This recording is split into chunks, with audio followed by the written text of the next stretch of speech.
Bem, pessoal, chegou a hora de nós conversarmos um pouco sobre o estado de coisas inconstitucional. Você já ouviu essa expressão? Pois é, ela surge lá na Corte da Colômbia, Corte Constitucional Colômbia, na década de 90, gente, 95, 97.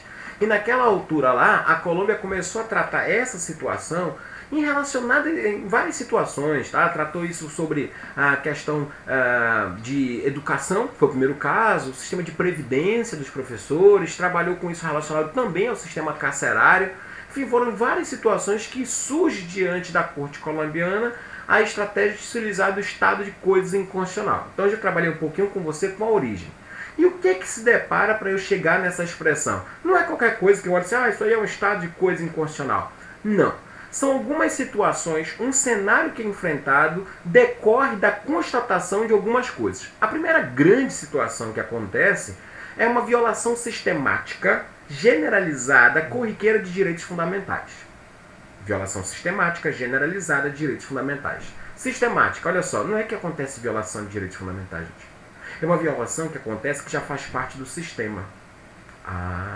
Não é uma violação de direitos fundamentais no sistema que alcança um, dois, não, generalizada. Você não tem mais nem como dizer quem é que está sendo alcançado ou não. Então são vários direitos fundamentais, olha só, sistematicamente sendo violados, um número de pessoas que eu não sei quantas são. Decorrente de que isso? De uma, olha só, omissão de vários órgãos estatais.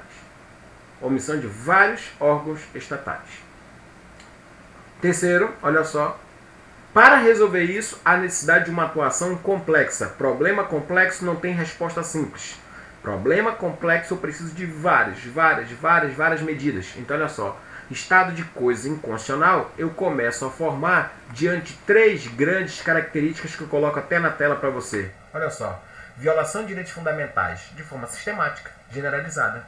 Olha só, por vários órgãos estatais, eles que estão violando. Terceiro, eu preciso de uma medida de soluções estruturais e igualmente, olha só, amplas, para que o problema venha a ser suprimido. Tudo bem? Então essa é a grande marca do estado de coisas inconstitucional.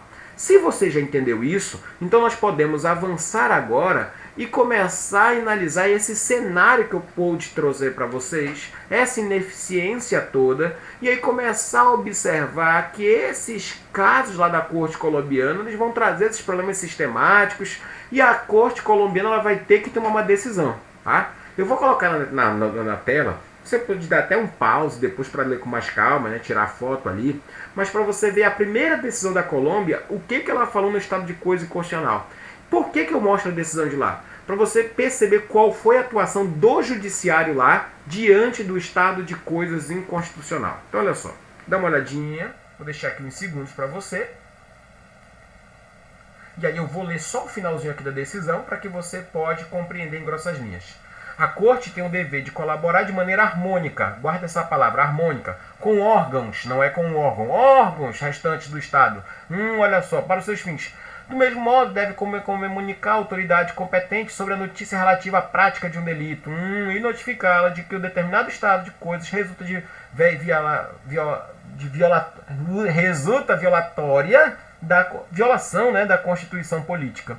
Como a situação descrita se apresenta em muitos municípios generalizados, olha só, há diversas autoridades competentes, olha só, que o tal Estado deve se corrigir com funções, sempre pluralizando. Você está entendendo? Então esse é o estado de coisas inconstitucional. Então se nós temos esse cenário, eu preciso compreender o seguinte, que no diálogo entre Estado e direitos fundamentais deve existir uma proporcionalidade.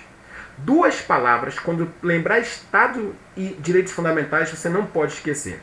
Primeiro é a proibição do excesso. E a segunda é a proibição da proteção deficiente. Proibição do excesso e proibição da proteção deficiente. Vamos entender?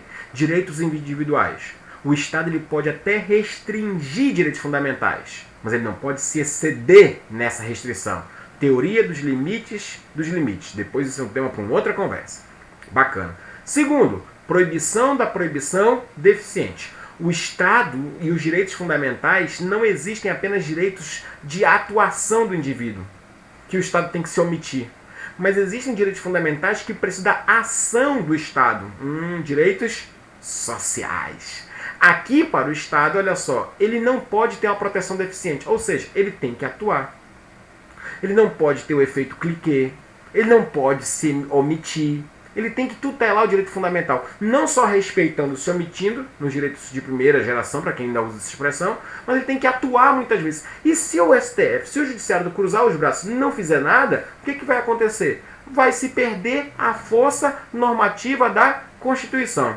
Então agora vamos fazer aqui um pequeno lampejo daquilo que nós conversamos. Várias violações de direitos fundamentais, sistemáticas, generalizadas. Tudo bem.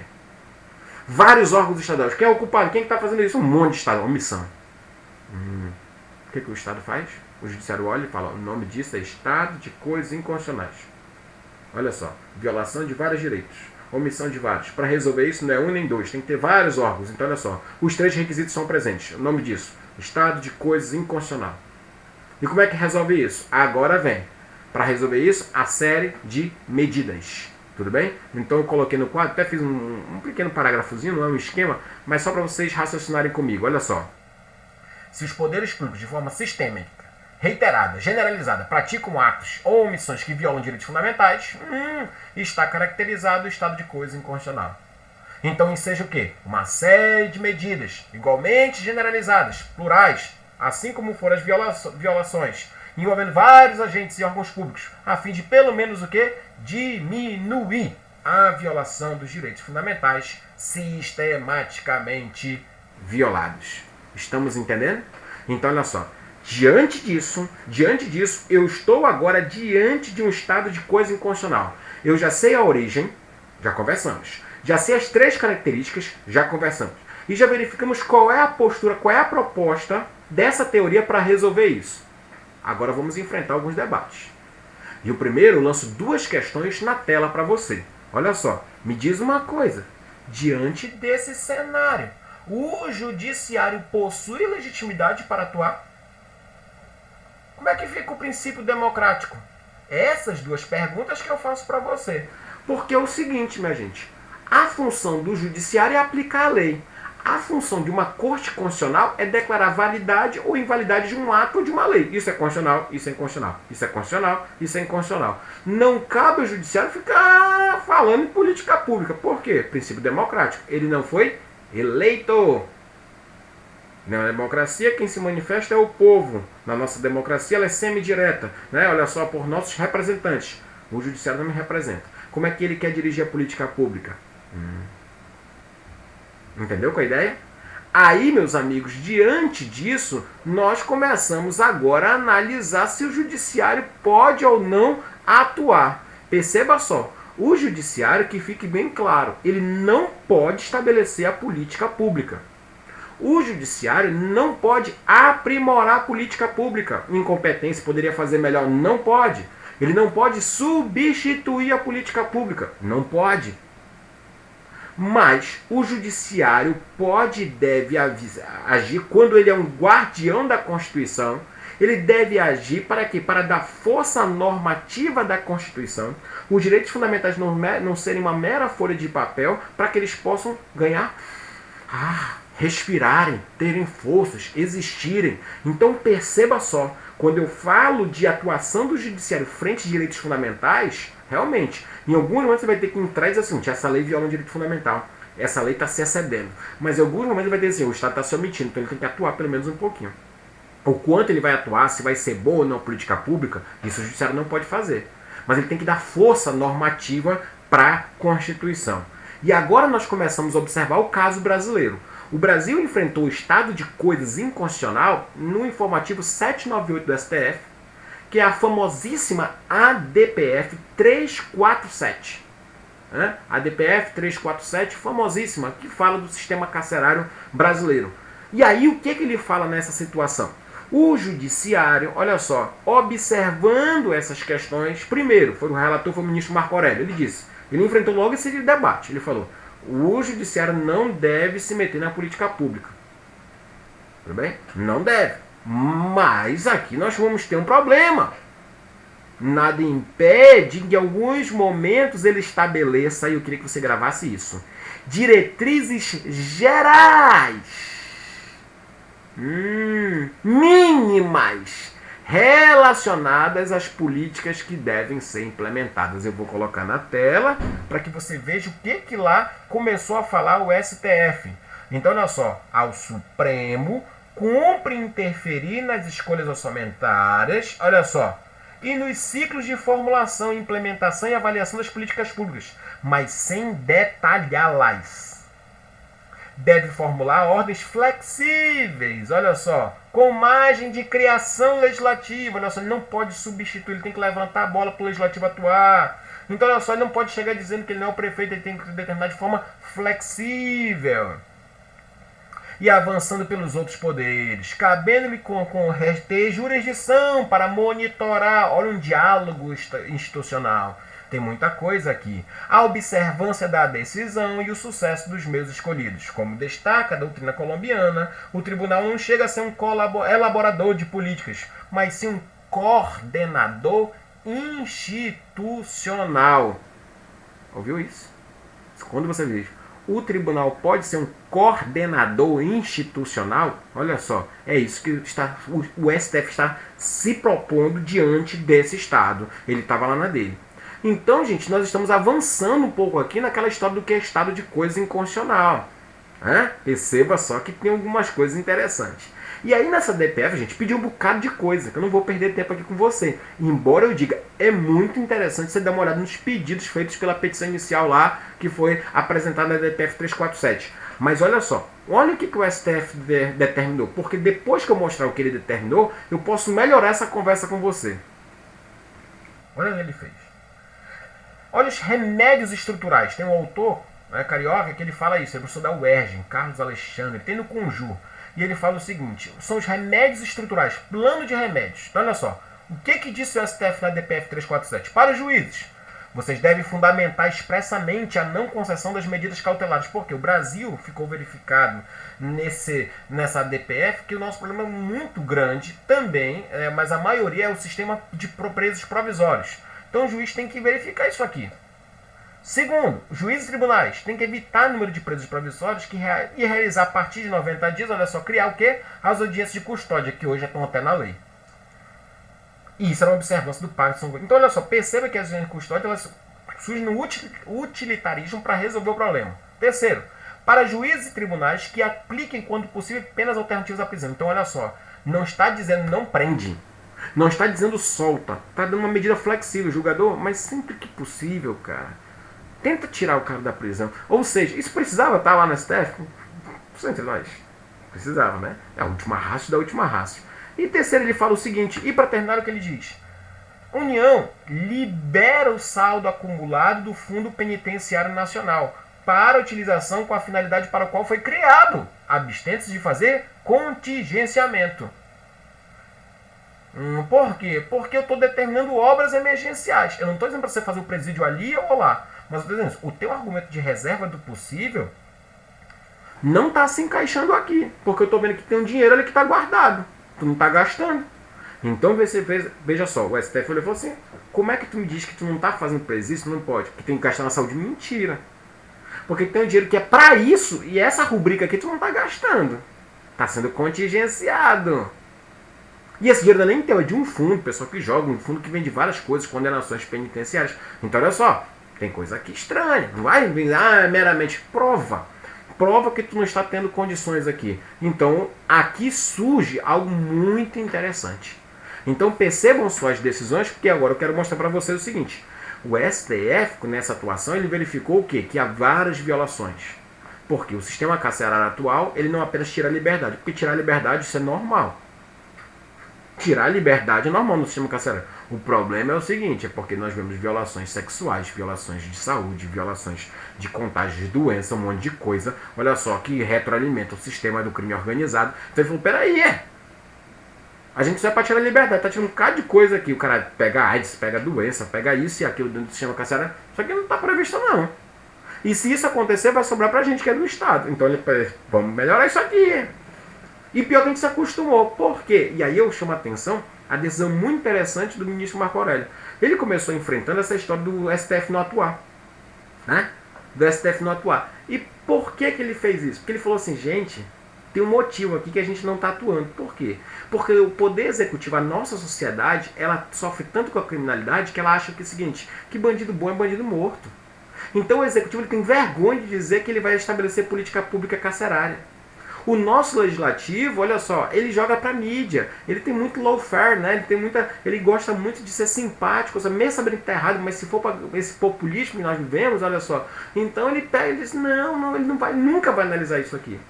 E é intrínseco, é necessariamente passado pela democracia, olha só, uma necessidade de atuação, olha só, em favor de minorias. A democracia, gente, ela não pode ser uma ditadura da maioria. Claro que a maioria ela vai ter o seu direito. E ela que vai opinar e vai deliberar. Mas ela não pode desrespeitar a minoria. Tem um filme muito interessante que eu assisti essa semana. Esse vídeo aqui está sendo um pouquinho mais solto, né? O Destino de uma Nação. Esse filme, minha gente, ele é muito interessante. Sabe por quê?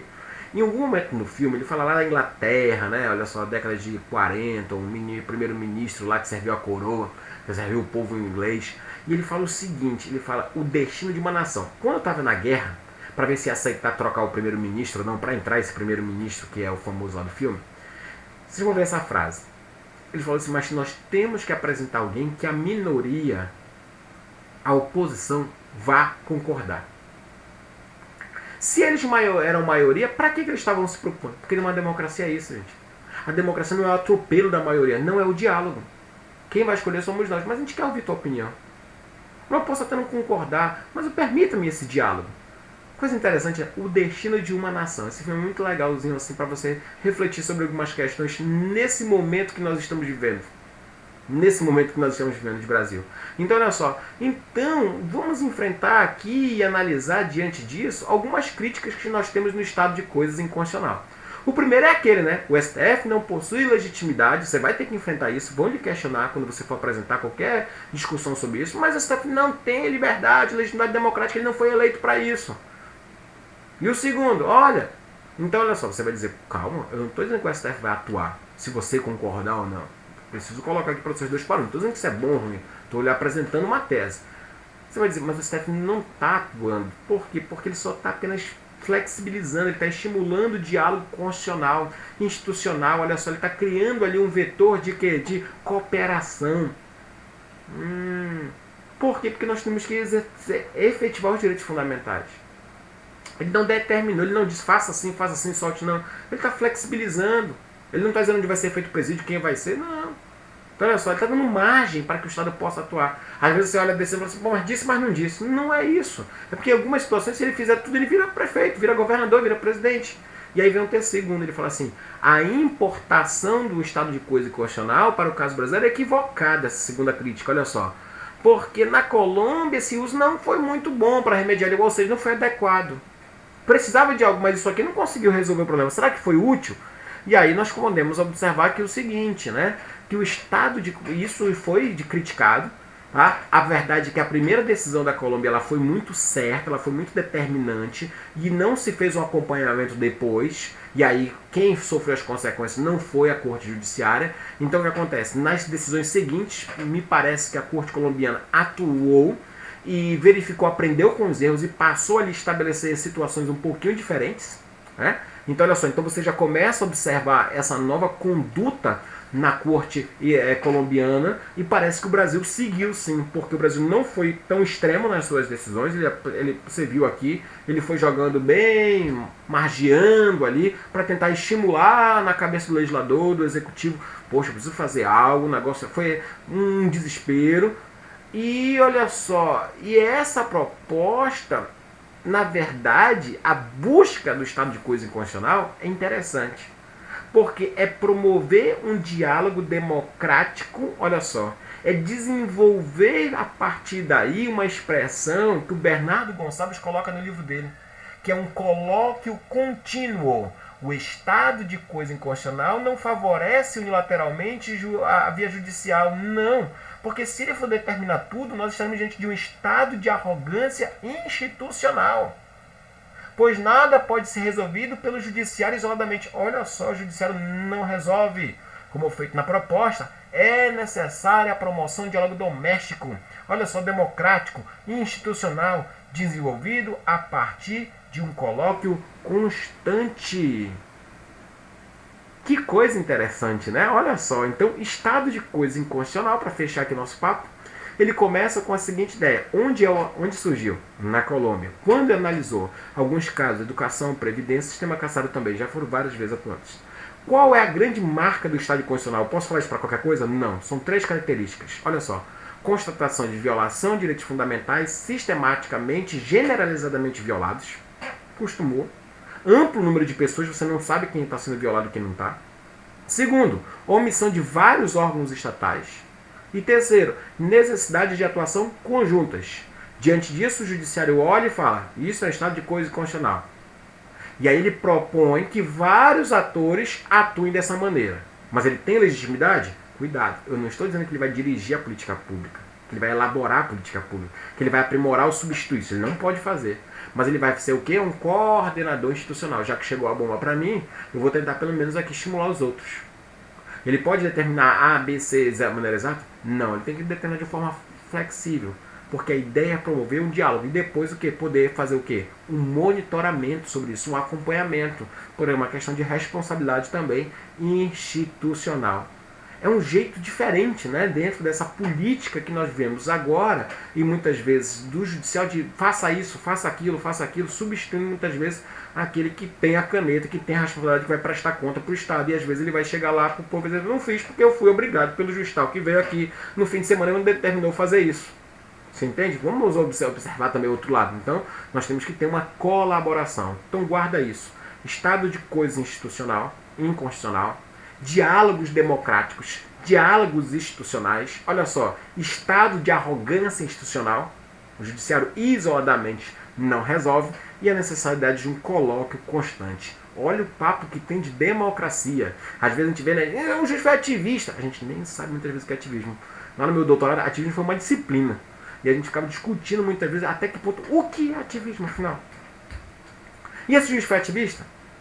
Ah, e se foi? Esse é bom, esse é ruim? Porque a gente, às vezes, pela primeira matéria, a gente vai ali e se envolve com muita coisa e esquece de aprofundar o debate. Eu espero, né, ter despertado isso daí, para que você possa fazer uma reflexão, ter a sua opinião sobre isso, até que ponto o judiciário pode ou não atuar, até que ponto o Estado ele é devido a direitos fundamentais. Olha só, conversamos também, né, sobre as proibições, né, olha só, do excesso, limite dos limites, proibição da proteção deficiente nos direitos sociais. Nesse momento que a gente precisa tanto de direito social, né, gente, de saúde. O pessoal falou muito sobre a briga do ir e vir. O Estado não poderia, a gente viu que ele poderia restringir e tal, conversamos em outro vídeo. Mas agora a gente fala o seguinte, e essa atuação? E o judiciário também atuando nesse tempo aí. Que coisa interessante, né? Estuda um pouquinho mais, né? Porque eu fiz isso a partir, no caso brasileiro, foi a partir do sistema carcerário. Mas o meu debate aqui é para verificar, será que quando a gente olha para a saúde não há isso também? Né? Violações sistemáticas, generalizadas. Olha só, que a gente não sabe nem quem pode atuar, porque a gente vê hoje muita gente plano de saúde indo para o público, a gente não tem. Há uma omissão estatal, há uma omissão muito grande, por muito tempo, fiscalizatória nos planos de saúde, no próprio Estado, na própria lei do SUS. E isso resolve como? Numa canetada, uma decisão, numa liminar? Não tem. Decisão liminar não salva a vida, não resolve o problema. Né? Claro que a pandemia é fora do eixo, né, e tal. Também a gente não pode ser louco aqui. E o Estado, o que pode fazer? O que a gente vai aprender com isso daqui? Que coisa interessante, né? Quem sabe você vai escrever sobre isso daí. Beleza, gente? Hoje foi um pouquinho diferente, né, de tudo aquilo que a gente faz, né? Geralmente a gente fala, o STF disse isso, o STJ disse aquilo. Hoje o STF disse também, mas é preciso a gente comentar um pouco, refletir sobre isso. Valeu, galera. Um abraço.